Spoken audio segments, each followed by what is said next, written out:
tulis. Iya. Kalau dia bisa baca tulis, nanti orang Arab mana percaya itu firman Allah gitu. Pasti akan ada tuduhan, ya kan? Ah, ini karangan dia nih, ini karangan dia. Karena gini, orang Arab pada saat itu, saudara-saudaranya dari Nabi sendiri, itu adalah penguasa kota Mekah. Penguasa. Iya. Dan Ka'bah sudah ada di situ Iya. ratusan bahkan ribuan tahun sebelumnya. Iya. Ya. Itu siapa yang bikin kok? Nah, kalau di Islam kita percaya bahwa yang membangun itu adalah Nabi di situ. Tapi kan banyak juga kok yang orang-orang kayak dari agama yang berbeda sering bilang Islam ngambilnya juga dari kitab-kitab Yahudi, Nasrani, pada ngomong kayak gitu. Pengen gua tahu yang mana yang diambil. Padahal, apakah yang diambil itu tadi yang cerita Nabi Nuh mabuk anggur? Kan enggak. Apakah cerita yang diambil itu cerita Nabi Lut ngambilin 2 anak perempuannya? Kan enggak. itu di Alkitab ada ya? Ada. Ya, setauku ada. Mau baca? Nggak usah. Kayak dulu pernah baca. Lah iya, apakah cerita yang diambil dari kitab mereka tuh yang Nabi Daud menzina sama bini orang? Iya. Apakah yang diambil yang Nabi Sulaiman yang musyrik? Apakah yang diambil tuh Nabi Ayub yang menghujat Allah? Nggak mungkin lah gitu. Makanya tadi saya bilang, di Islam nggak ada konsep Nabi itu berbuat dosa atau maksiat. Nggak ada. Sekarang kalau Nabinya berbuat seperti itu Nabinya yang kurang ajar atau Tuhannya salah pilih Nabi kalau gitu? Kan Tuhan Maha mengetahui nih. Maha mengetahui. Kalau Tuhan Maha mengetahui, ketika dia memilih seorang Nabi, Tuhan ini tahu nggak Nabi itu bakal berbuat apa? Tahu dong. Tahu dong. Iya. Masa mungkin Tuhan memilih Nabi untuk menghamili anak perempuannya sendiri? Iya. Atau untuk berzina dengan istri orang? Gitu. Tapi di Alkitab itu kok aku pernah baca ya. Cuma yang Yahudi itu aku belum pernah baca juga. Tapi Alkitab aku pernah baca tuh, cuma aku lupa di ayat keberapa gitu. Katanya bakal akan datang satu ya kayak nabi atau satu juru selamat inilah. Cuman yang di perjanjian lama atau perjanjian baru nih? Lupa. Udah lama itu. Oke. Kalau itu gini ya. Kita orang Islam tahu bahwa Nabi Muhammad SAW ini itu sebenarnya pernah tertulis di dalam kitab mereka. Iya. Ya, sudah disebutkan di dalam kitab Taurat dan dalam kitab Injil. Tapi maksudnya gini, zaman sekarang yang kita bisa pegang, kita bisa baca, kitabnya orang Yahudi dan kitabnya orang Kristen, ada nggak nama Nabi Muhammad SAW di situ? Nggak ada. Nggak ada. Kalau nggak ada, sesuai dengan Quran surat Al-A'raf ayat 157, mereka mengikuti Nabi yang ummi, yang namanya tertulis di dalam kitab Taurat dan Injil. Kalau di dalam kitabnya orang Yahudi dan kitabnya orang Kristen tidak ada nama Nabi Muhammad SAW, berarti kedua kitab itu bukan kitab Taurat dan Injil yang dimaksud oleh Quran surat Al-A'raf ayat 157 itu. Timbul pertanyaan, kalau begitu di mana Taurat dan Injil yang asli? Kan gitu. Tadi itu kan dulunya bahasa Ibrani kok. Hah? Dulunya itu pakai bahasa Ibrani atau apa tuh? Ya, kalau untuk yang bangsa Israel dalam bahasa Ibrani. Kalau yang untuk Injil itu kalau menurut saya itu diturunkan dalam bahasa kalau nggak Ibrani ya Aramaik gitu. Nggak mungkin Yunani. Arab ya. Nggak mungkin Yunani ya. Iyalah. Kan... Tapi kitab Kristen kenapa Yunani gitu? Iya sih. Nah, terus bahasa Inggris lagi sekarang terjemahan. Sekarang kalau bahasa Inggris sih terjemahan, tapi manuskrip pertamanya bahasa Yunani. Jadi kan tadi saya bilang bahwa yang disebut dengan Taurat dan Injil itu kan adalah wahyu-wahyu yang diterima oleh Nabi dan Rasulnya. Wahyu bentuknya seperti apa? Kalau kita ngopi dapat apa? Dapat wahyu apa dapat ilham? Dapat ilham. Kita ngopi dapat ilham. Sambil ngerokok dapat ilham. Tapi kalau wahyu kan khusus untuk Nabi. Nabi dapat wahyu, artinya Nabi itu tiba-tiba di dalam kolbunya ada pesan dan pengetahuan yang tiba-tiba dia udah tahu gitu. Namanya wahyu. Kolbu itu apa, Bu? Kolbu itu sebenarnya gini. Kolbu itu sebenarnya bagian dari jantung kita. Bukan hati ya? Hati di sini. Ya, hati di sini. Ini kan hati. Iya. Itu organ. Kalau kita bilang hatiku hancur, kenapa dipegang sini, kenapa nggak di sini gitu kan? Iya. Sebenarnya dimaksud dengan hati itu yang disebut hati kecil itu adalah jantung. Oh. Otak kita punya miliaran syaraf kan? Syaraf. Untuk mengingat kan? Betul. Memori kan? Jantung punya nggak? Jantung punya nggak saraf jaringan saraf yang juga bisa punya memori dalam jantung. Ada nggak kira-kira? Kayaknya enggak ya? Ada ya? Ada. Maksudnya kayak menyimpan detak jantung atau apa gitu, bukan? Menyimpan memori. Oh, memori. Memorinya tapi memori yang sifatnya apa ya? Apa? Kalau otak kita pakai kan untuk apa, misalnya mengingat sesuatu, Iya, mengingat sesuatu. menghitung, Iya, menghafal. Otak nih. Heeh. Nanti yang otak sebelah kiri katanya untuk angka-angka, otak kanan katanya untuk kreativitas dan sebagainya. Otak itu memang punya kemampuan berpikir dan sebagainya. Kalau kolbu itu apa ya? Dia hanya seperti menerima pesan dalam konteks pesan ilahi gitu. Pesan ilahi. Kita semua punya kolbu, ya. Kita semua punya kolbu. Cuman yang menerima wahyu kan hanya Nabi. Tapi kita juga, kolbu kita juga bisa terpakai ketika apa? Contoh misalnya, dari kecil kita udah belajar Quran misalnya. Itu kan ada pesan-pesan ilahinya. Pesan-pesan ilahi itu juga bisa masuk ke dalam kolbu kita. Jadi makanya kalau contoh, kita sering mendengar hati kecil gitu ya. Iya, hati kecil. Yang mana hati kecil? Emangnya di sini ada dua artinya, ini hati besar, hati kecil? Kan bukan. Hati kecil itu maksudnya apa ya? Kayak nurani lah. Nurani lah ya. Ya, nurani itu seperti itu. Kata hati kita gitu lah. Nah, mungkin dari situ juga, yang dari kolbu itu. Berarti setelah Kodoni udah masuk ke Islam, kalau kayak kita kan masih ada cengbeng. Itu Kodoni lakukan nggak? Enggak. Kenapa? Ya sudah enggak, bukan syariat dalam Islam itu. Bukannya itu lebih kayak tradisi orang Tionghoa? Tradisi, betul tradisi. Ya kan? Betul tradisi. Bukan agama kan itu sebenarnya? Sebenarnya bukan. Cengbeng sama apa namanya? Xinjia. Imlek. Ya, Imlek itu juga bukan agama. Ya, itu bukan. juga tradisi. Iya. Saya kalau Imlek, saya masih berani mengatakan kepada keluarga saya Kyonghi. Oke. Masih boleh. Iya. Tapi kalau Cengbeng, kita berdoa kepada siapa? Nah, kepada orang yang meninggal. nah itu yang nggak boleh dalam Islam. Iya, Karena di iya. Islam kita harus percaya bahwa orang yang sudah mati, ruhnya sudah kembali kepada penciptanya. Oke. Tidak bisa komunikasi kita, Iya, iya. nggak bisa. Udah beda alam. Udah beda alam. Dulu ketika kita belum lahir, kita sama-sama nih di alam ruh nih. Ya, ketika kita mau jadi manusia, kita pindah ke alam apa? Alam rahim. Rahim. Ibu kita kan, kita hidup di alam rahim kita, ibu kita kan. Ketika kita sudah lahir, sekarang ini, kita sekarang namanya alam dunia. Nanti kalau kita sudah meninggal, alam kubur. Iya. Nanti ada tahap lagi sampai kebangkitan, sampai di padang mahsyar, sampai di apa namanya telaga Kautsar dan sebagainya, sampai akhirnya surga atau neraka. Iya, iya. Kalau di Islam jelas Islam itu, jelas ya. semuanya ada. Iya, iya. Benar-benar. Contoh sekarang, gua tanya nih sama Pramono nih. Ah. Pramono sebelum lahir bisa nggak milih lahir jadi orang Pekanbaru? Enggak. Kenapa? Ya kan udah kan random. Aku Random udah gimana? ditakdirkan lah berarti. Nah, siapa yang menakdirkan? Ya pencipta sih. Nah itu di Islam ada jawaban begitu. Oh. Coba di agama lain bisa tanya jawab begitu? Nggak bisa. Nah, di Islam kita kan juga percaya ada ciptaan yang lain selain manusia. Ada malaikat, ada jin. Jin. Percaya ada jin? Percaya. Taunya dari mana? Orang Buddha kok percaya jin? Aku kebetulan hobi naik gunung kok. Terus ada penampakan. Penampakan sih nggak pernah lihat, tapi auranya berasa. Auranya. Iya. Nah, sekarang gini. Malaikat diciptakan dari cahaya. Jin diciptakan dari api. Manusia dikatakan diciptakan dari tanah. Ada unsur tanahnya Ada lagi. unsur Ya. tanah. Iya, iya. Setiap manusia yang lahir itu sudah ada didampingi oleh malaikat. Malaikat penjaga dan malaikat pencatat. Pencatat ada pencatat baik, ada pencatat buruk.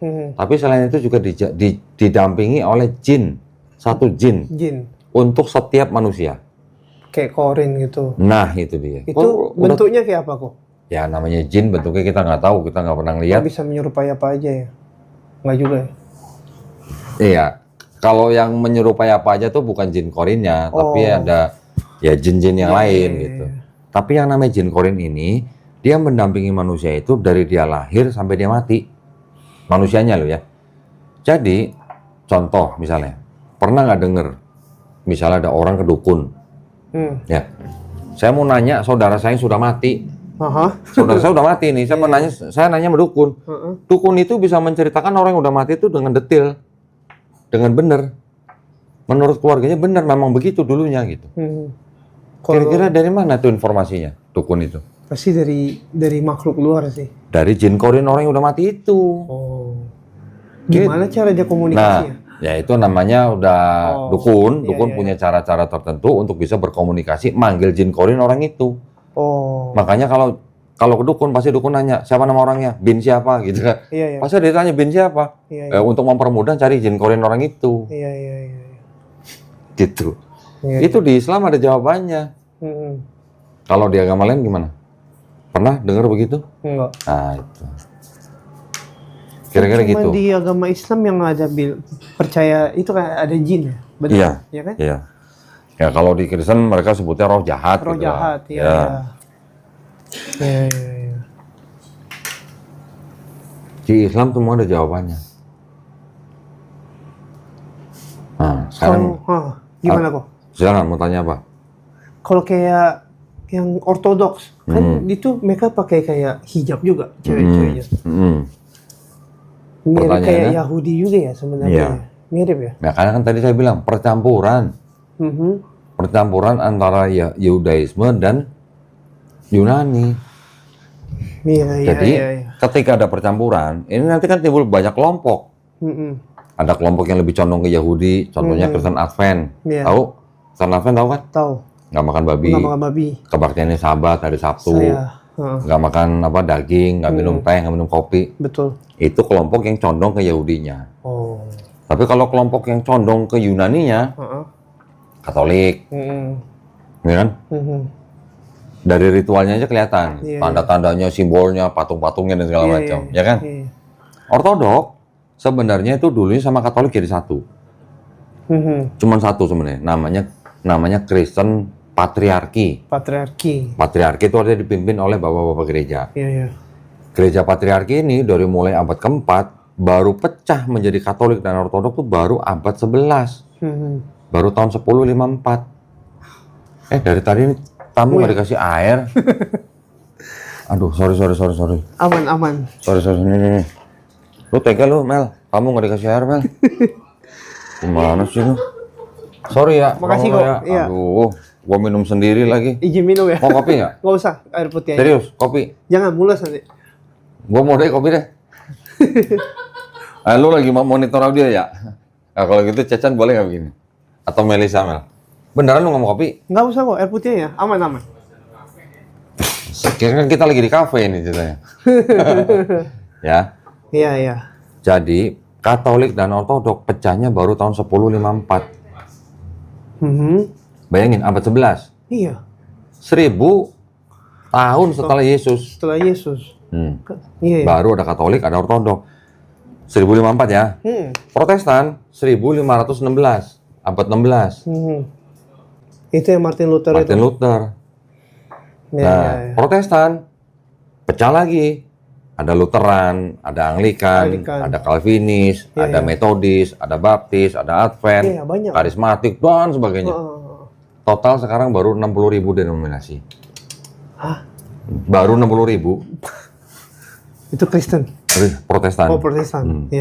Ya total lah, termasuk Katolik dan Ortodok. Ortodok nanti juga ada Oriental Ortodok, ada Gereja Timur. Iya. Begitu banyak misalnya. Nah, kenapa?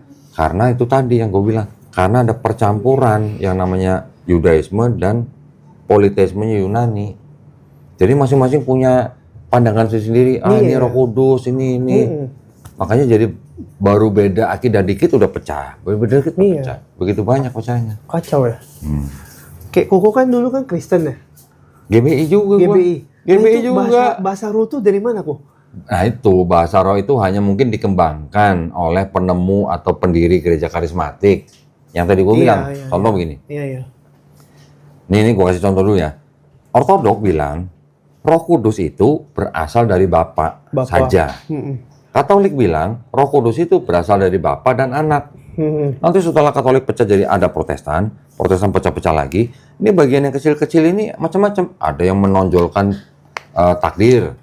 Ada yang menonjolkan Roh Kudus. Nah, yang menonjolkan Roh Kudus ini yang mendirikan karismatik itu. Padahal sampai abad ketiga itu nggak ada Bapak Gereja ngomongin Roh Kudus. tidak menonjolkan gitulah. Barulah di abad keempat Roh Kudus dijadikan pribadi ketiga daripada Tuhan. Roh Kudus. Ketika Roh Kudus dikedepankan berdasarkan cerita di dalam Bible, kan ada yang Pentakosta tuh. Iya, Pentakosta. Murid-murid katanya ngomong dalam bahasa yang nggak dimengerti lainnya. dimengerti. Nah, ya itu yang diikutin oleh salah satu sekte karismatik. Makanya mereka menonjolkan bahasa roh. Iya. Pernah belajar bahasa roh? Agak gimana gitu kalau diucapin. Agak gimana, kenapa? Sudah marah-marah gitu. Gitu. Iya. Nah, kira-kira gitu. Jadi, Kristen itu lebih banyak ke pemikiran daripada masing-masing denominasi itu.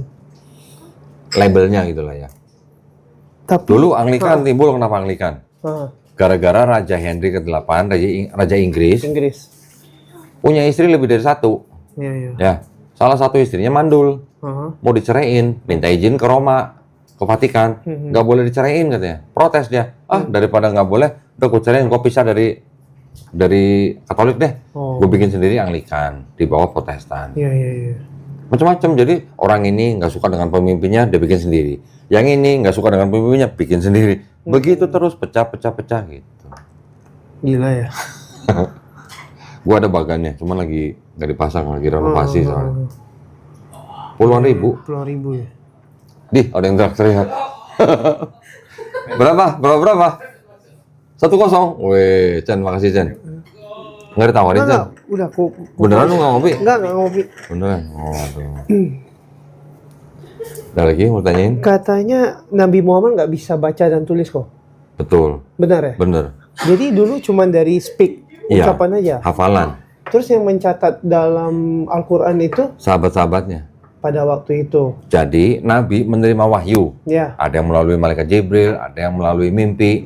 Ketika wahyu itu sudah masuk ke dalam kolbunya Nabi, Nabi mengucapkan di depan sahabat-sahabatnya, sahabatnya nulis. Oh gitu. Sahabatnya nulis. Apa yang ditulis harus sama dengan apa yang diucapkan. Ya, zaman dulu kan istilahnya huruf Arab tuh belum ada tanda baca. Iya. Jadi mereka hanya berdasarkan apa yang biasa mereka ucapkan gitu. Iya. Ya. Ketika sahabatnya menulis, sahabat juga membaca, sahabat juga menghafal. Jadi nabinya hafal, sahabatnya juga pada hafal. Jadi yang hafal Quran bukan cuma nabi, puluhan sahabatnya. Bahkan mungkin ratusan. Ratusan orang yang hafal Quran sama-sama dengan nabi menghafal Quran. Jadi orang Arab zaman dulu itu memang lu bisa baca tulis tuh nggak keren. Hafal. Nggak keren, yang keren tuh hafal. Karena sebelum Nabi menerima Quran, orang Arab puluhan tahun, bahkan mungkin ratusan tahun sebelumnya, itu sudah punya tradisi itu dengan namanya syair. Syair gitu loh. Ya, makanya di kalangan Arab waktu itu tuh bisa orang lomba syair. Kayak puisi gitu lah. Puisi. Jadi lu baca tulis itu nggak lebih keren daripada orang penyair. Gitu. Iya. Justru tidak bisa baca tulisan Nabi ini itu bukan kekurangan, tapi kelebihan Nabi. Kenapa kelebihan? Menghafal ya. Satu, menghafal. Kedua apa? Kalau dia bisa baca tulis, nanti orang akan menuduh, ini karangan lu nih. Iya nggak? Dilahirkannya seperti itu ya. Nah, sengaja disiapkan. Iya. Memang tidak bisa baca tulis karena memang dipersiapkan untuk menerima Quran. Bahkan tidak cuma itu aja, ada hadis juga yang menceritakan bahwa Nabi ketika masih remaja dadanya dibelah sama malaikat Jibril. Dibersihin hatinya. Itu persiapan untuk Nabi menerima Quran. Berarti Nabi Muhammad ketika jadi Nabi itu di umur berapa kok? 40. Oh 40. 40. Tapi dipersiapkan dari kecil. Oh dari kecil. Memang dipersiapkan tidak bisa baca tulis. Kalau dia bisa baca tulis nanti orang Arab mana percaya itu firman Allah gitu. Pasti akan ada tuduhan. Ya kan? Ini karangan dia nih, ini karangan dia nih. Karena gini, orang Arab pada saat itu saudara-saudaranya dari Nabi sendiri itu adalah penguasa kota Mekah. Penguasa. Iya. Dan Ka'bah sudah ada di situ ratusan bahkan ribuan tahun sebelumnya. Iya. Ya. Itu siapa yang bikin kok? Nah, kalau di Islam kita percaya bahwa yang membangun itu adalah Nabi Adam alaihissalam. Tapi ada bukti yang membangun. Oh, yang membangun. Ya, ini tradisi. Tradisi ya. Yang meninggikan adalah benar. Nabi Ibrahim alaihissalam dan Nabi Ismail alaihissalam. Iya.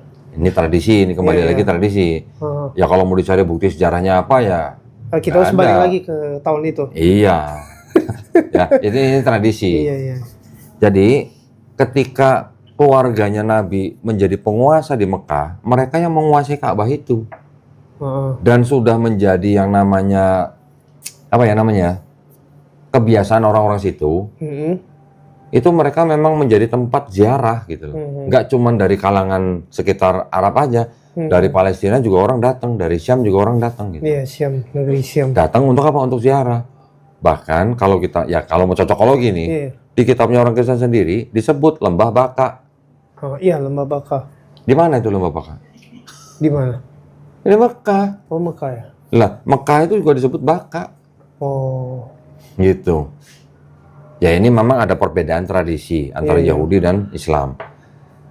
Mereka bilang nanti Lembah Baka bukan di Mekah, ya udah nggak apa-apa. Tapi di kitabnya mereka sendiri, tafsirnya sendiri, bahkan ada katakan bahwa Lembah Baka itu sebenarnya identik dengan Mekah. Nah, malah ada tawafnya segala macam, mengitari gitu. Iya, mengitari. Nah iya, bisa jadi itu sebenarnya adalah indikasi bahwa tempat itu adalah tempat yang sama, yaitu di mana? Di Mekah, di Mekah, Ka'bah. Kalau Ka'bah tuh isinya apa kok? Kosong. Maksudnya kotak gitu? Kotak aja Oh, kosong. itu kosong? Kosong. Nggak ada kayak tulisan-tulisan? Nggak ada. Oh, nggak ada? Lu mau sholat di dalamnya pun bisa. Oh, gitu. Kalau diizinin sama Raja Saudi. Tapi kan kayak ada pintunya gitu. Ada kan? pintunya. Itu apa? Ya pintu aja, pintu untuk masuk ke dalam. Tapi di dalamnya kosong. Oh. Nggak ada apa-apa. Lu boleh sholat di situ, ngadep mana aja boleh. Oh, karena udah di dalam. Ngadep di dalam. Iya, iya, iya. Kalau lu dari Indonesia ngadepnya sono 293 derajat Iya, misalnya iya, kan. iya. Kalau dari sana ngadepi satu titik itu, semua orang menghadap tempat yang sama, disebut kiblat. Tapi ketika kita di dalam Ka'bah, kita bisa sholat di dalamnya, menghadap kemanapun nggak apa-apa, bebas. Iya, iya. Kirain di dalam kotak tuh ada yang dilindungin gitu. Nggak ada, Oh, nggak ada ya? nggak ada. Oh. Kosong. Ya, itu bukti nggak ada berhala di situ.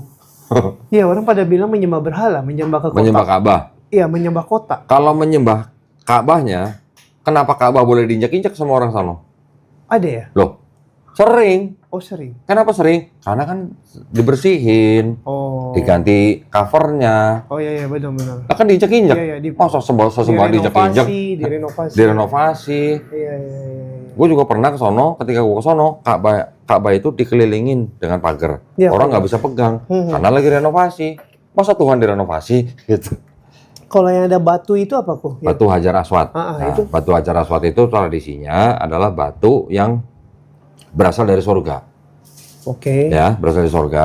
Ceritanya ketika Ka'bah itu ditinggikan, kekurangan satu batu, diambillah satu batu oleh Nabi Ismail AS, ditaruh di situ.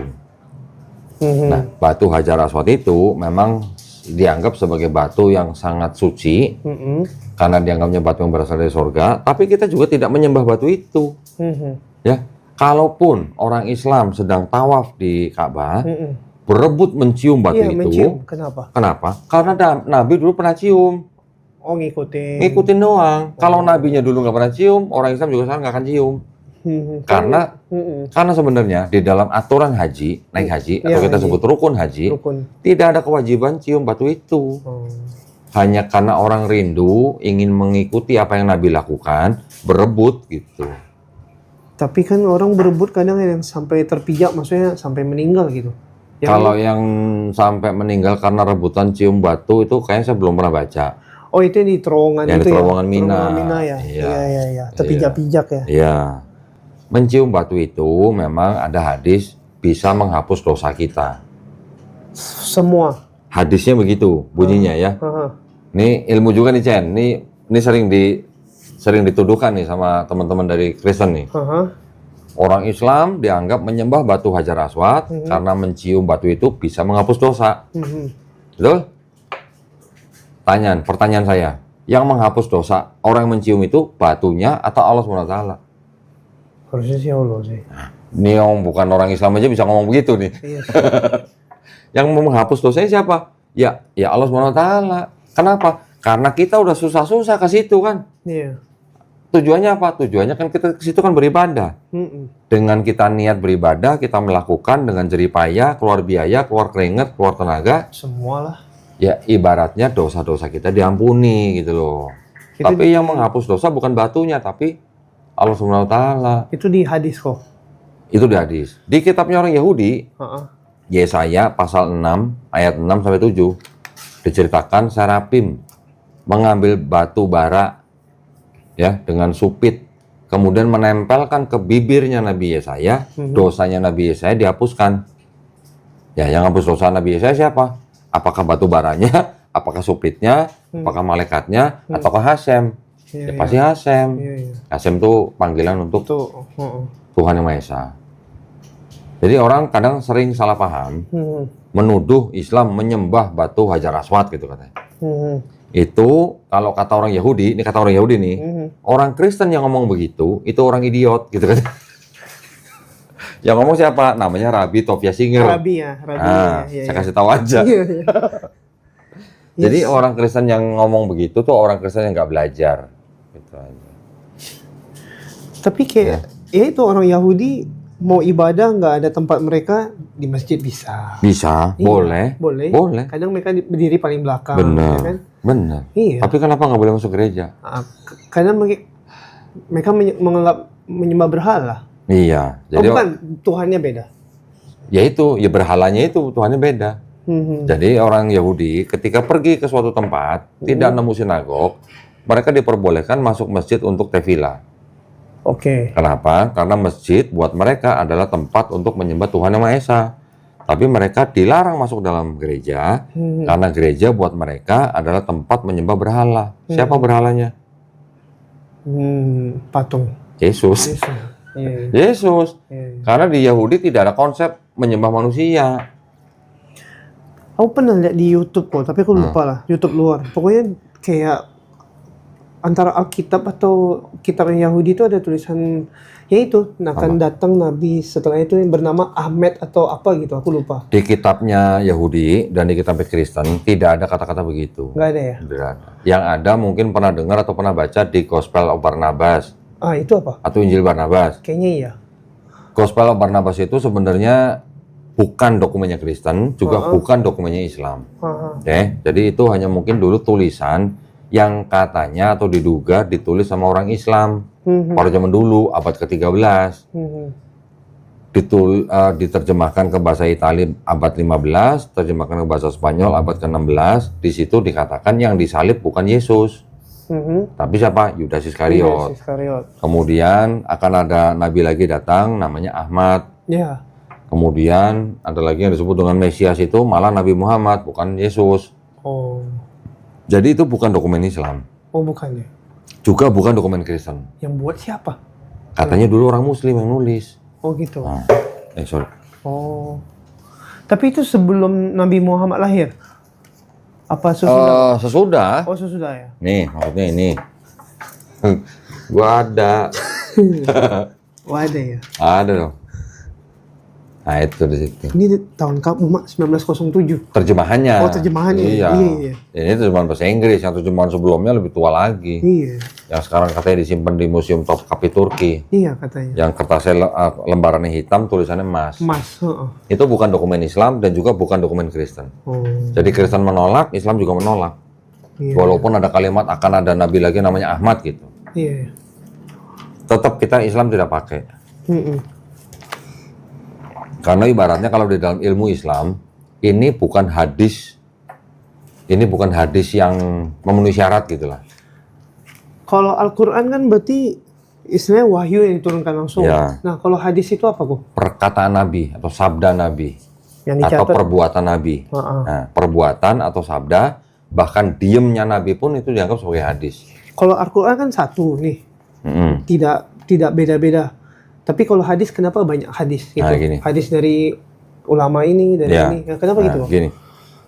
Quran tadi kan firman Allah yang diturunkan pada Nabi Muhammad SAW, dicatat oleh sahabat-sahabatnya, kemudian dikodifikasi jadi Quran seperti ini kan? Iya. Kalau hadis itu adalah orang-orang pada zaman itu yang kira-kira hidup di zaman Nabi, kira-kira 2 abad lah ya setelah Nabi Muhammad SAW wafat. Mereka mengumpulkan nih sabda-sabda Nabi yang diceritakan oleh orang-orang yang mengenal seseorang, orang ini mengenal orang lagi, orang ini mengenal lagi, sampai mengenal Nabi Muhammad gitu. Jadi orang-orang ini disebut sebagai perawi atau periwayat, Iya. ya. Kalimatnya atau matanya itu nanti juga itu sudah istilahnya sudah masyhur di kalangan orang-orang itu gitu. Imam-imam yang mengumpulkan hadis-hadis ini nggak cuma satu. Banyak. Ada Imam Bukhari, Ya. nanti ada Muslim, ada Abu Daud, macam-macam lah. Nah, itu yang dijadikan sebagai kitab hadis. Hadis-hadis itu pun sudah disaring. Contoh yang Bukhari sendiri ya, itu udah disaring. Tadinya jauh lebih banyak. Tebal ya. Tebal. Jadi karena apa ya? Untuk menentukan hadis atau sabda Nabi ini benar-benar dikatakan oleh Nabi, yang harus diteliti bukan cuma matanya, tapi juga sanadnya. Nyambung nggak nih sampai Rasulullah nih? Orang-orang yang menceritakan ini orang-orang alim atau orang-orang yang pernah bohong. Kalau ada di antara periwayat ini orang yang pernah bohong, nggak usah bohong sama manusia, bohong sama hewan aja. Contoh, gue manggil ayam misalnya, kur gitu, seolah-olah mau ngasih makan. Ternyata ketika ayamnya datang di tangan gue kosong, nggak ada apa-apa. Kena tipu loh. Berarti kan gue ngebohongin ayam. Iya.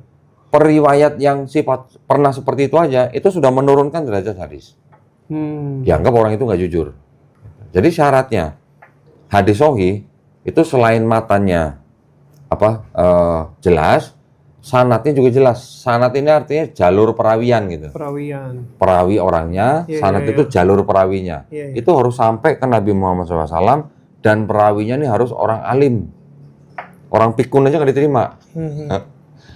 Apalagi orang yang pernah bohong, apalagi orang pernah maksiat. Nah, jadi perawi-perawi ini juga ada kitabnya. Ini namanya siapa, anak siapa, kakeknya siapa, lahir di mana, matinya kapan, itu jelas ada kitabnya. Setiap perawi hadis. Kalau Bible-nya Kristen ada nggak begitu? Cuma nama orang ya? Nggak Cuma ada. nggak tahu dari mana? Nggak ada. Nggak ada kan? Tradisinya cuman kitab ini ditulis oleh siapa, udah titik selesai.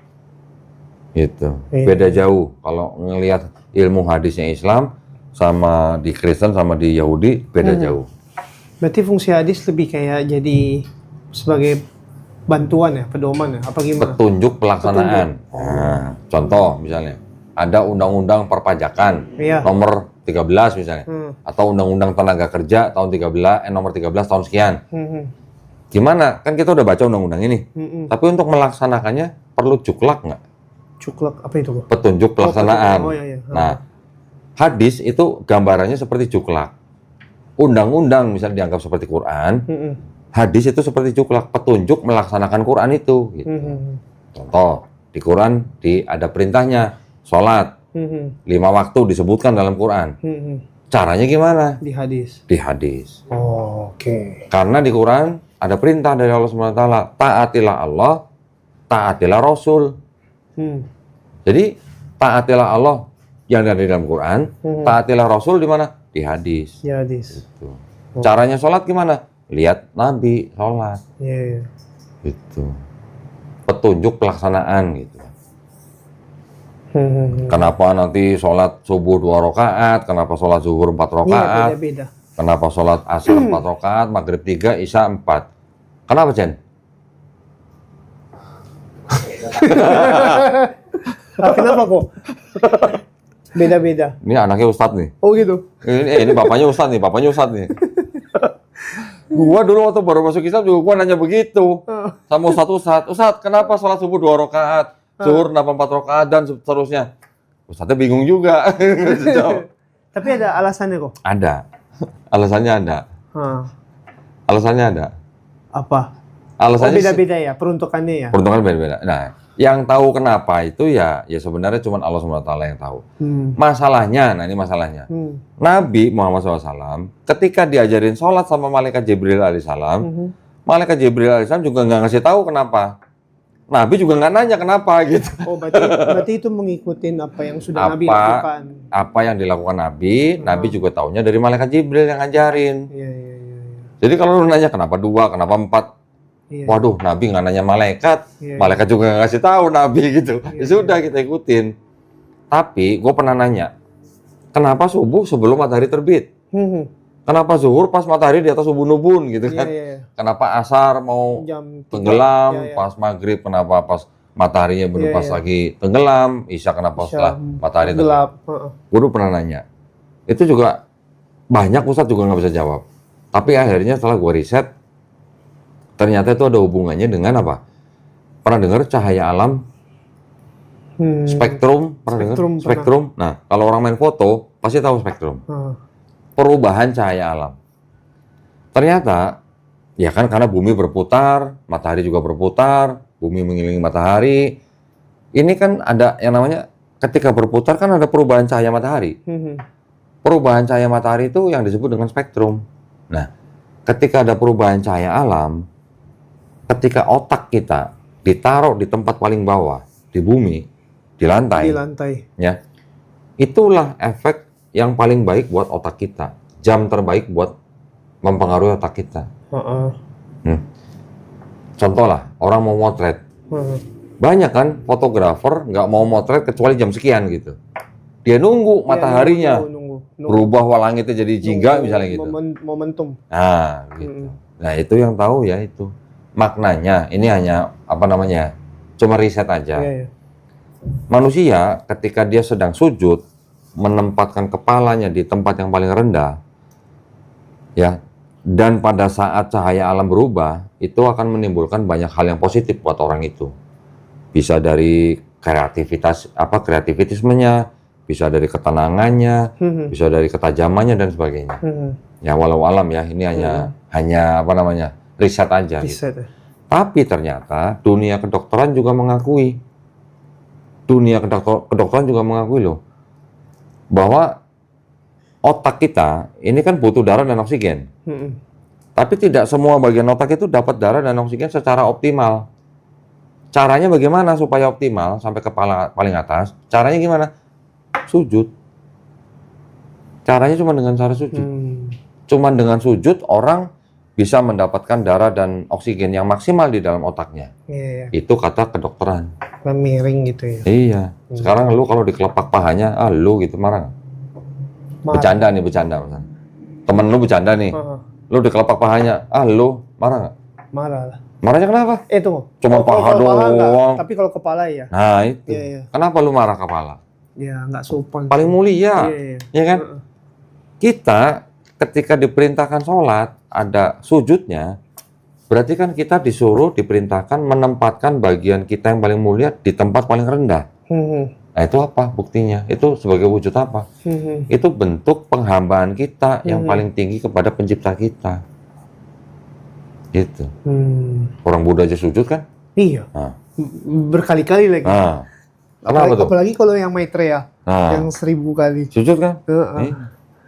Iya. Cara ibadahnya ya, benar-benar. Nabi Muhammad SAW diperintahkan bersujud. Di Quran surat Al-Hajj ayat 77. Ya ayyuhalladzina amanu ruk'u. Wahai orang beriman, rukulah. Ruku tahu kan? Yang setengah badan nunduk kan? Wasjudu, sujudlah. Wa'budu robbakum, beribadahlah kepada Tuhanmu.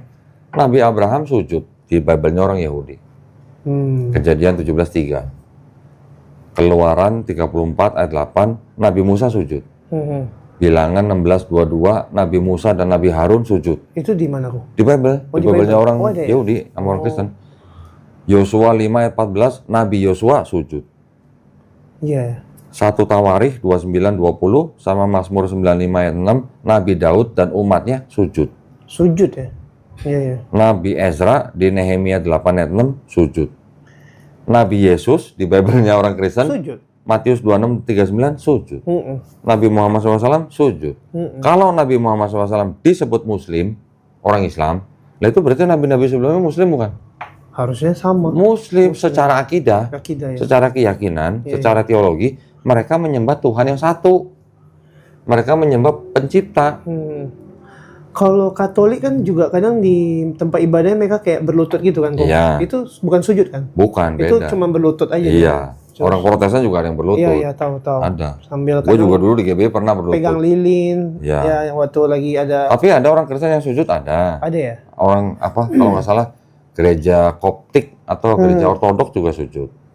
Aku lihat di Thailand ada yang baru tuh. Nasrani, Kristen tapi yang ada di sujudnya. Di mix sama itu budaya agama, bukan budaya, di mix sama agama Buddha kok. Banyak. Ada patungnya juga. Banyak. Hindu sama Islam di mix jadi apa? Aha. Nggak tahu. Nggak tahu? Nggak tahu. Sikh. Oh ya, Sikh. Ah. Iya. Yang orang Itu bilang agama Sikh, campuran Hindu dan Islam. Oh. Nanti ada apa? Ada lagi Bahai, pernah dengar? Enggak. Bahai pernah dengar kan? Baru kan? Baru masuk Indonesia kan? Itu juga gabungan. Ada unsur-unsur Islamnya juga. Oh. Nah, kalau udah begitu, itu ibaratnya begini. Ini air putih apa air bening? Bening. Kenapa lu sebut air putih? Iya. Kebiasaan ya? Kebiasaan. Oke, ini air bening ya. Iya. Kalau air ini gua kasih teh, berubah warna kan? Coklat. Jadi coklat. Bisa nggak semua orang minum teh? Semua jenis manusia bisa nggak minum teh? Bisa aja kan. Yakin? Kalau dia mau kan. Iya, tapi bisa nggak? Ada yang mengganggu ada yang bermasalah dengan kesehatan nggak kalau? Atau ada yang bermasalah dengan badan dia nggak kalau dia minum teh? Ada. Ada. Lebih baik air putih. Berarti nggak semua orang bisa minum teh kan? Iya. Kalau dikasih kopi berubah jadi hitam. Bisa nggak semua orang minum kopi? Enggak. Kalau gua kasih sirup warna merah berubah jadi merah. Bisa nggak semua orang minum sirup? Enggak. Nggak bisa. Tapi kalau air bening seperti ini, bisa nggak semua orang minum air bening? Bisa. Bisa, malah harus minum. Iya. Kalau nggak minum mati loh, gitu kan? Dehidrasi. Ini gua gambarin seperti Islam. Islam itu masih bening seperti ini. Belum ada campuran apa-apa. Tapi kalau udah ada campuran sesuatu, timbullah Trinitas. Ada campuran sesuatu, timbullah Sikh. Ada campuran sesuatu, timbullah Bahai, dan sebagainya. Islam itu yang begini, masih murni. Karena kitabnya masih murni berasal dari pencipta manusia dan langit dan bumi. Belum ada pemikiran-pemikiran yang boleh masuk. Tapi kadang aku bingung kok sama agama mereka tuh. Kayak adikku kan udah pindah ya ke GMS, Mount Sharon. Dia tuh salah satu pendoa juga. Dia pernah doain cowok, dia pernah doain kayak mantan preman gitu. Tobat. Tumbang. Iya, tobat. Nggak tahu tobat apa nggak. Ya tobat lah. Ya. Tapi orangnya tumbang. Kayak histeris atau apa. Kayak dia bilang, kalau adikku bilang tuh kayak kuasa dari Roh Kudus atau apa, aku nggak paham lah kalau kayak gitu. Cuman dia pun shock gitu, kok dia bisa doain orang sampai orangnya tumbang gitu. Buat orang Islam itu biasa aja. Biasa aja. Biasa aja. Itu kayak lebih psikologi nggak sih? Nyerang ke ini ya? Bisa jadi begini. Di Islam, ya, mungkin Cecen juga pernah dengar kali. Ada nggak yang ajaran santri suruh baca doa ratusan bahkan ribuan kali? Ada? Kalau yang udah baca ribuan kali gitu yang datang siapa? Nah, tuh, coba jawab. Kok gitu? Kok gitu? Tuh. Kenapa? Alasannya? Udah menyalahi syariat. Oh, dia lihat nih manusia nih udah menyimpang nih. Oh, ada yang minta di ini nih gitu. Iya. Biasa aja buat kita. Yes. Nggak ada istimewa. Iya. Karena di Islam juga ada begitu. Bacaan ribuan kali yang datang jin. Malah santrinya kesurupan, betul? Iya. Tuh. Iya. Kalau masalah tumbang jatuh itu mah gampang. Itu gampang ya? Kenapa gampang? Karena kan orang setelah nyanyi-nyanyi, puji-pujian, ya kan? Itu kan emosinya kan seperti dinaikin. Iya. Lagi peak nih. Iya. Lagi peak nih. Lalu senggol dikit juga tumbang. Iya. Itu permainan psikologi. Iya. Oke. Tapi yang mau jadi gua tanya sama lu gini. Kok bisa ada orang yang katanya sakit bisa langsung sembuh di situ? Dia kayak di kursi roda tiba-tiba bisa jalan. Nah, itu ada dua kemungkinan. Memang dia benar-benar sembuh dengan sugesti yang sangat kuat. Atau pura-pura. Atau settingan. Loh, nggak percaya? Waktu itu ada murtadin, perempuan datang sini. Ya, oh ya? Udah masuk Kristen 13 tahun. Datang ke sini sama keluarganya. Ditemenin sama omnya. Ngapain? Ya, diskusi begini. Diskusi. Akhirnya syahadat lagi, masuk Islam. Tapi keluarganya? Keluarganya, iya, sama keluarganya di sini. Oh. Ya keluarganya Islam. Oh, dia sendiri. Dia sendiri yang masuk Kristen. Ditemenin sama omnya. Omnya kenal sama pendeta yang terkenal. Gua nggak sebutin di sini nih. Iya. Takutnya nanti kalau ditayangin kena nih. Si om ini tahu persis bahwa pendeta itu cari orang untuk ditaruh di KKR. Direkrut. Oh. Settingan. Dah. Iya. Om sendiri tuh yang ngomong sama gue, tuh orangnya masih ada tuh, masih hidup. Iya. Gue kalau kontak orang masih bisa. Iya. Kenal sama pendeta langsung yang nyari orang. Iya sih. Jadi kemungkinan bisa dua begitu. Orang dengan sugesti yang sangat tinggi bisa aja dia mengalami kesembuhan. Tapi biasanya sementara. Sementara ya. Atau bantuan jin. Bisa jadi. Bisa jadi. Bisa jadi. Gitu. Kita orang Islam kalau percaya, kalau masalah kesembuhan, kita percaya bahwa kesembuhan itu hanya karena izin Allah, udah gitu aja. Iya. Tapi permainan-permainan jin dan segala macam kan bisa juga, gitu loh. Sekarang kalau orang kesurupan jin, dipegang 6 orang juga kalah tuh 6 orang. Iya, Kok bisa dia begitu? lebih kuat ya. Bisa nggak lo jelasin dengan logika gitu? Iya. Nggak mungkin Nggak kan? mungkin. Nah, gitu. Berarti benar bahwa di dalamnya ada kekuatan yang melebihi manusia. Iya, iya. Itu yang namanya permainan. Iya. Dan sekarang kalau jin atau setan, memang dia di dunia itu tugasnya ngapain? Memang mengganggu umat manusia kan? Bukan cuma mengganggu, mengelabui, Oh, mengelabui. menyesatkan, Iya, iya, menyesatkan. supaya tidak menyembah Tuhan Yang Maha Esa itu kan, Iya, iya. supaya jadi temannya jin itu masuk neraka gitu. Iya. Kan Iblis gitu, iblis, iya. ya. Iya, iya. Jadi dibikin seolah-olah lu percaya. Apa hukum dalam Islam kok kalau misalkan seseorang bersyahadat tanpa restu dari orang tua? Nggak masalah. Nggak ada masalah. Justru gua kasih tahu nih. Seseorang yang bukan beriman, terus kemudian dia mau jadi orang beriman, dia tidak butuh izin siapa-siapa kecuali izin Allah SWT. Dia tidak butuh izin orang tua, tidak butuh izin suami istri, tidak butuh izin tetangga dan sebagainya. Ketika dia mau beriman, ya udah beriman. Itu hubungan antara dia dengan penciptanya. Yang dibutuhkan adalah izin dari penciptanya, bukan dari orang tuanya. Tapi yang namanya hidup punya orang tua, hidup di masyarakat, lebih baik kasih tahu orang tua. Kasih tahu ya, bukan minta izin ya. Lebih baik ada saksinya. Dia mau beriman, mau bersyahadat sendiri di tengah hutan pun boleh, sah. Nggak harus ada saksi. Oh gitu. Lah kalau di hutan mau nyari monyet bersaksi kan nggak mungkin. Boleh orang bersyahadat mandiri atau bersyahadat sendiri tanpa saksi pun sah. Bisa ya? Bisa. Secara Islam itu sah udah jadi muslim. Cuman kan kita hidup sekarang dunia modern, ada KTP, ada masyarakat, ada administrasi negara. Jadi ya lebih baik ada saksi supaya orang Islam yang lain tahu bahwa kita muslim. Jadi kalau ada apa-apa dengan kita, orang Islam tuh punya tanggung jawab buat ngurus kita. Bantu ya? Harus. Oh. Contoh, tetangga lu udah meninggal, lu orang Islam. Yang meninggal orang Islam. Orang Islam di RT itu ya wajib ngurusin. Itu ada di dalam Al-Quran atau gimana? Enggak, itu ya istilahnya hukum di dalam Islam lah. Itu disebutnya fardu kifayah. Kewajiban orang yang memang bisa mengurus gitu. Bukan berarti seluruh muslim di dunia harus mengurus satu orang mati, enggak. Di satu RT ada orang muslimnya ya dia wajib mengurus. Iya. Gitu.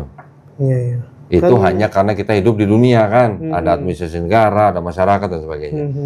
Lebih bagus ada saksi. Kalau mama sih sebenarnya udah lebih mengikhlaskan sih. Sudah. Tapi bukan kayak yang pertama pasti marah. Pokoknya tahun lalu tuh banyak berdebat lah aku. Gini. Termasuk pas Imlek tahun lalu, Imlek tahun ini kan aku pulang kan. Ya banyak keluh kesah lah. Oke, paham itu mah paham. Pastilah kan kok apalagi dari kan sama-sama Chinese kita kan kok. Ya kan? Tahu. Kadang kayak sedih gitu kalau misalkan maksudnya beda agama sama orang tua. Nah, makanya gini. Kayak koko kan sama orang tua gimana? Beda agama. Bokap gua 7 tahun sebelumnya malah duluan masuk Islam. Sebelum koko? Sebelum saya. Oke. Udah duluan dong. Tapi papa saya waktu itu sama mama saya udah cerai. Oke. Mama saya 2010 meninggal, tapi masih dalam keadaan Kristen. Ya nggak masalah, gue ikut nguburin nyokap gua. Ya istilahnya nggak masalah. Waktu itu gua belum masuk Islam, ding, sorry. Tapi ketika seorang anak seperti Pramono, orang tuanya mungkin marah atau mungkin nggak terima gitu ya. Itu reaksi lah. Reaksi. Mau berapa lama sih? Iya sih. Manusia kan pasti lama-lama luluh juga ya. Mau berapa lama sih? Iya. Mau 10 tahun? Capek kali. Iya. Yang lebih dipentingin sama orang tua apa? Sayangnya anak ini kan kepada orang tuanya. Iya. Iya kan? Iya. Nih, makanya gua ajarin.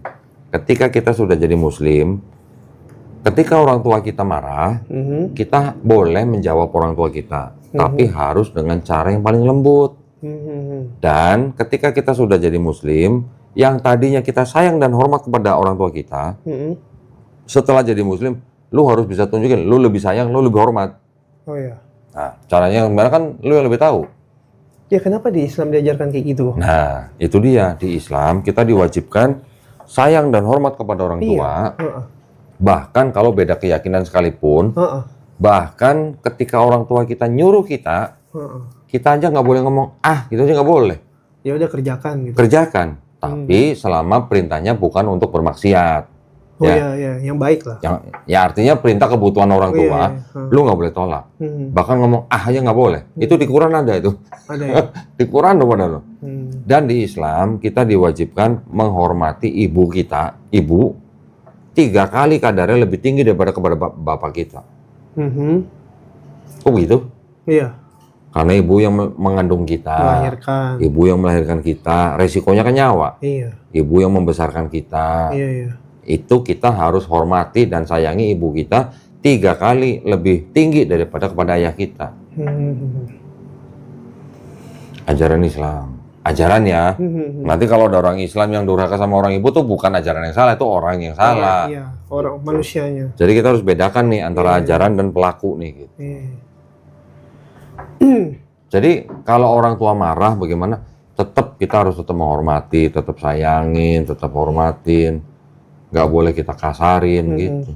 Itu aja. Mungkin sedih sih pasti. Satu anak udah pindah, Iya. ya kan? Tambah aku anak pertama kok. Jadi kami kan berempat. Siapa yang udah pindah? Adikku yang cowok. Kau Udah udah masuk Islam? GMS, Oh. Kristen. Oh dari Buddha ke GMS. Iya, dari Nasrani. Jadi Sekarang lu mau dari Buddha ke Islam. kalau yang lain ya tetap di Buddha sih. Oke. Karena aku kan cowok-cowok, cewek-cewek. Aku pengen nomor 1. Cuma kalau papa kan udah meninggal. Ya, biasanya yang membuat mereka marah kenapa? Karena dianggap kita tidak menghormati leluhur, Itu satu. ya kan? Ya pasti. Nanti disangkain kita nggak mau ikut Nggak mau lah yang sembayang-sembayang itulah, Ya, adatnya lah. Apa, ya, pai-pai, pakai hio, pakai dupa. Nah itu. Tapi kan bukan berarti kita nggak menghormati. Menghormati kan nggak harus begitu. Misalnya ada upacara, ya kita boleh datang tapi tidak mengikuti ritualnya gitu. Tapi boleh nggak sih kalau misalkan kayak lagi cengbeng, khusus cengbeng aja ya, maksudnya tetap pegang dupa, cuma kita nggak doa, cuma ya udah syarat letak aja, itu boleh Itu ya. aja mau nggak apa-apa. Yang penting kita nggak ngucap, nggak ngapa-ngapain. yang kan? penting kita tidak berdoa kepada arwah. Enggak, kan cuma hidupin dupa, udah letak. Boleh. Bantu-bantu bakar itu Boleh. kan kimchoa. Oh, kalau kimco jangan. Oh jangan. Jangan. Oh, itu Kimco jangan ya. Oh itu jangan ya. Kalau kimco jangan. Oh cuma bantu lemparin aja. Oh jangan juga. Jangan. Oh jangan. Walaupun nggak ada maksud, nggak ada niat, kayak bantu ibu biar nggak capek atau apa gitu. Loh, kalau bantuin ibunya nggak apa-apa, tapi jangan mengikuti upacaranya. Gitu. Jangan mengikuti ritualnya. Jadi apa? Bantu angkat aja. Bantu gitu? angkat boleh, Oh, oke. bantu ibu boleh. Bahkan kalau ibu capek kita pijitin boleh. Iya. Itu malah wajib gitu loh. Ibu haus kita ambilin air, kan bisa dengan cara begitu. Iya. Orang tua mana sih yang nggak luluh kalau dibaik-baikin sama anaknya? Iya. Tapi kata Kodoni, kalau letak doang boleh. Kalau hio aja boleh lah. Hio, Anggap aja itu cuman buat pewangi doang lah gitu. Iya. Kalau itu kayak sesembahan ya. Iya. Jatuhnya ya. Iya, karena itu kan kalau itu kan udah wah ini ngirim duit nih. Belum lagi yang Itu kan berarti udah tahayul gitu. belum lagi yang bakar rumah, tahu kan? Ya, tahu lah. Ada adat kita yang dulu lah. Tahu. Iya. Tahu. Kalau masih cuman upacara apa tipai, Iya. masih boleh. Itu kan mau nikah. Iya, itu istilahnya ngikut upacara seperti itu masih nggak apa-apa. Sangjit lah. Sangjit. Iya. Artinya kan itu hanya penghormatan kepada orang tua. Boleh. Iya. Pokoknya yang nggak boleh itu yang berurusan dengan arwah. Itu. Arwah orang sudah mati, itu kita nggak boleh doa. Tapi pernah loh dulu, maksudnya kan ada kok saudaraku yang bisa kayak masuk dewa tuh lah. Banyak. Jadi waktu bapakku meninggal tuh kayak dia bilang nih bapakku yang masuk, cuma aku nggak percaya, kayak apa? Nah, itu jawabannya di Islam ada jawabannya. Itu yang jin korinnya ya? Itu juga jin. Oh. Di dalam Islam kita percaya jin itu bisa menyerupai siapapun, kecuali menyerupai Nabi Muhammad SAW. Oke. Nah, jadi lu juga bisa mimpi nih, lu ketemu siapa, ketemu Dewa Kwan Kong misalnya gitu. Bisa aja tuh jin yang menyerupai Dewa Kwan Kong. Iya. Gitu. Terus lucunya, waktu dia masuk, dia kayak kasih nasihat ke aku anak pertama harus gini. Lah memang begitu, orang di Islam aja ada jin yang ngajarin ayat kursi kok. Oh iya? Loh, ada. Oh ada. Bener gak, Jen? Bener. Ada jin bisa ngajarin orang Islam ayat kursi. Coba. Oke. Lah apa bedanya sama tadi jin kasih lu nasihat? Iya. Begitu. Ya maksudnya suruh jaga adik, jaga ibu masih ada, harus baik. Jin itu memang pintar. Manipulatif ya. Manipulatif. Iya. Makanya kita nggak boleh saking polosnya, mudah percaya, terus tergelincir menyembah yang bukan Allah gitu. Tapi menurut Kodo ini kayak yang dewa-dewa Konghucu itu termasuk ini nggak sih? Jin juga nggak sih sebenarnya? Nggak ya, beda ya? Kalau saya bilang sih bukan. Kalau saya ya? bilang sih itu sebenarnya kayak orang-orang yang ya orang-orang sakti lah gitu lah. Oh gitu. Orang-orang sakti tapi dianggap punya sifat ilahi gitu. Makanya dibikin patungnya. Kayak sebut dewa. Dibuat patungnya gitu. Iya. Lah gue juga dulu di rumah bokap gue miara kuangkong. Ya, Tiap sore gue yang bersihin altarnya. Di rumah juga masih ada kue yang baru. Ada Kuan Tekong, ada Tikong. Ya itulah. Ada Dewi Kuan Im. Yaitu di Islam kita sebut berhala. Ya, menyembah patung. Kita tidak menyembah siapapun kecuali Allah SWT. Udah, cukup. Iya, iya. Islam tuh simple. Iya, iya. Tapi kalau misalkan nih, anggaplah aku masuk gitu, masuk Islam gitu kan. Nanti pada saat meninggal tuh bisa ketemu sama orang tua nggak? Oh, yang beda agama. Ini pertanyaannya susah ini. Hah? Ya, bisa nggak kok? Kira-kira.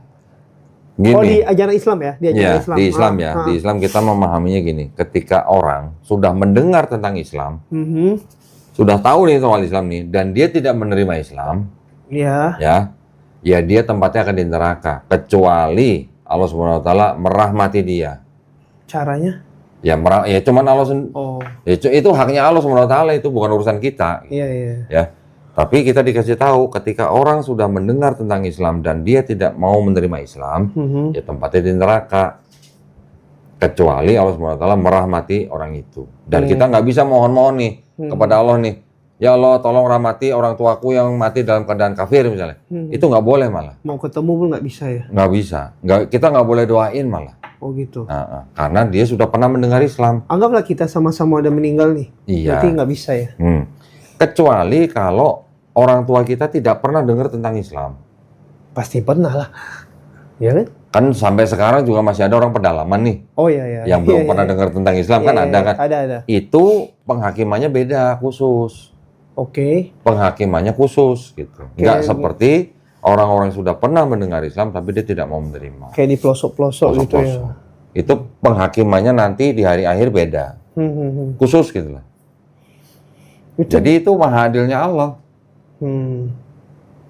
Yang udah denger Islam, ayo, nggak mau, ya sudah, tanggung sendiri akibatnya, gitu. Konsepnya. Tapi dulu aku pernah kayak dapat mimpi gitu kok. Jadi kayak... mimpi ini. Jin bukan nih? Bukan. Tapi baik. Maksudnya, kan hobi hiking ya, naik gunung. Jadi waktu itu pernah mau naik Gunung Gede Pangrango, kan rencana 3 hari 2 malam 2 puncak nih. Pokoknya hari pertama ngecamp di naik ke Gunung Gede, habis itu turunnya lewat Pangrango, lewat Cibodas kan.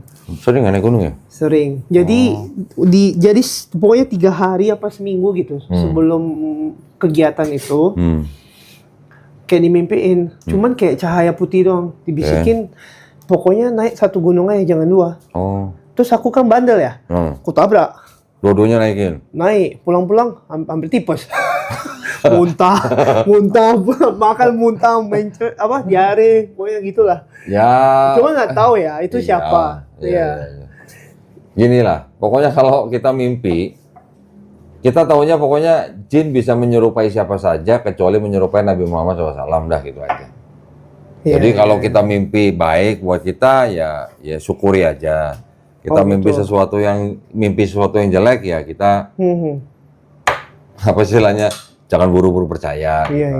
Kecuali kalau benar-benar mimpi melihat Nabi Muhammad SAW, yang mana jin nggak bisa nyerupain dia, ya itu benar-benar kita ketemu Nabi. Tapi tahu dari mana mukanya kan? Ada ciri-cirinya, baca hadis makanya. Aku belum kesana. Nah itu harus baca. Ada ya. Tapi ini kabarnya ya. Kabarnya. Kalau orang Islam mimpi ketemu Nabi, itu otomatis kelakuannya, tingkah lakunya pasti berubah total. Jadi alim. Jauh lebih alim pasti. Oh, jauh lebih alim. Iya, dan dia nggak mungkin cerita keluar-keluar. Gua ketemu mimpi Nabi gitu. Iyalah. Nggak mungkin begitu. Dia kelakuannya pasti jauh berubah total, jauh lebih baik. Gitu. Iya. Terus ada yang bilang kok Nabi Muhammad tuh kan istrinya kan ada beberapa lah, ya kan? Banyak. Yang waktu dia nikahin yang kecil itu, Aisyah. itu umur berapa? Kalau di hadisnya, hadis Bukhari ini Iya, hadis Bukhari. disebutkan dinikahi umur 6 tahun. Dinikahi itu maksudnya apa? Apa langsung ditidurin? Belum tentu. Enggak, ya. Namanya kalau bangsa Semit atau bangsa Semitik, namanya dinikahi itu istilahnya hanya di booking lah. Oke. Seperti orang tunangan di booking. Tapi Nabi berumah tangga dengan Aisyah ketika Aisyah berusia 9 tahun. Oke. Pertanyaannya apa? Kalau di zaman sekarang, pasti orang nggak tahu masih muda ya. Tapi kalau di zaman dulu ya mungkin nggak biasa ya. Nah, gini, jawabannya gini. Yang namanya orang Arab, Iya. itu rasnya ras apa? Tahu nggak? Nggak tahu. Ras Kaukasoid. Kaukasoid. Kaukasoid sama aja seperti orang bule. Oke. Ya, orang bule disebut Caucasian. Caucasian, ya. Nah, Kaukasoid, Caucasian sama. Orang Arab itu rasnya Kaukasoid. Orang Kaukasoid, perempuannya yang hidup di tempat yang panas dan makanannya banyakan makan daging, dia lebih cepat dewasa daripada orang di ras lain. Ya, di tempat panas. Ya. Kalau di tempat dingin mungkin beda. Beda ya. Kalau di tempat panas dan sering makan daging, dia lebih cepat dewasa. Artinya, orang perempuan keras Kaukasoid di tempat yang panas dan sering makan daging, umur 9 tahun bisa jadi dia udah dewasa. Kenapa? Karena dia udah datang bulan.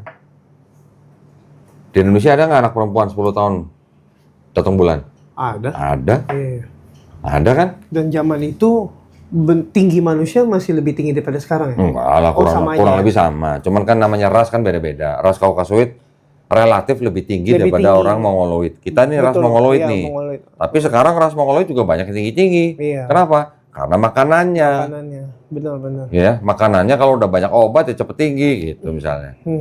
Nah, jadi di dalam tradisinya bangsa Semit itu apa? Yahudi, Aramaik, Arab, itu memang yang namanya menikah dengan wanita yang masih muda tuh jamak atau normal, pada zaman wajar itu. Pada zaman itu.